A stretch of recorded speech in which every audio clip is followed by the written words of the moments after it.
second key, which builds directly on that foundation of humility and turns it into a real, tangible action.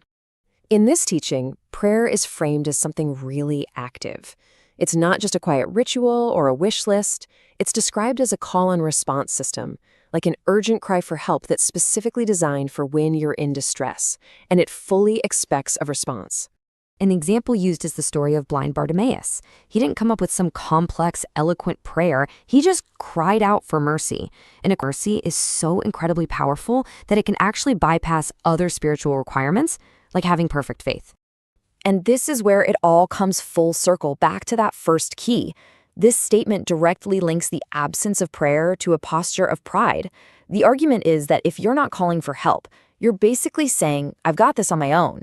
You're communicating that you think you're sufficient, which is the total opposite of brokenness. Okay, now for the final key. This one moves beyond just a posture or a single action and into a universal principle that governs, well, everything. The law of sowing and reaping. The core concept here is that help doesn't just materialize out of thin air. It's a harvest. The amount of help and the kind of help you receive in your life is a direct result of the seeds of help you've planted in other people's lives. It's a spiritual law of cause and effect, plain and simple. This sermon uses this really fascinating term, the whatsoever seed, to describe every single thing you do. Think about that. Every action, every word, every attitude, good or bad, is a seed that you are planting. And every seed is absolutely guaranteed to produce a future harvest. And look at this. It just shows how wide-ranging this principle is. You can sow seeds of mercy and integrity for sure, but you can also sow seeds of laziness, wickedness, or just cutting corners. Every single choice, big or small, is planting something that will eventually grow into something. This quote is used to show just how powerful this principle is, even across generations. Years after his best friend Jonathan had died, King David was actively searching for one of Jonathan's kids or grandkids to bless. Why? Not because of anything they had done, but because of a seed of kindness that Jonathan himself had sown long, long ago.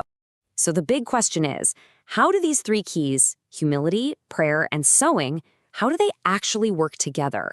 Let's zoom out and take a look at the big picture. Planted, that becomes your legacy. And it will either be a key that unlocks doors and opportunities for the people who come after you, or it'll be a padlock that slams those doors shut. And that leaves us with this final, really provocative thought. It forces you to look at your daily choices, your kindness, your integrity, your mercy, and ask yourself, what kind of future are you building? Not just for you, but for the generations to come.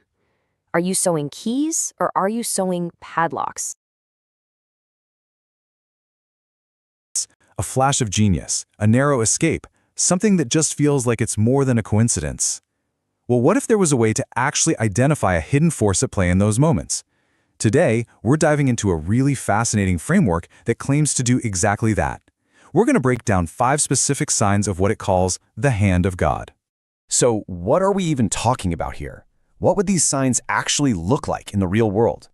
How would you tell the difference between just random luck and something more? That's the big question we're going to unpack. And the ideas we're breaking down today come from a sermon that gives a really detailed 5-part answer to that question. So we're going to walk through each of the 5 signs it describes as manifestations of the hand of God. The 5 signs are supernatural speed, supernatural wonders, something called judgment on enemies, and finally, a really powerful one called terror and dominion. Let's jump into the first one. All right, first up, supernatural creativity. Now, according to this framework, we're not just talking about being good at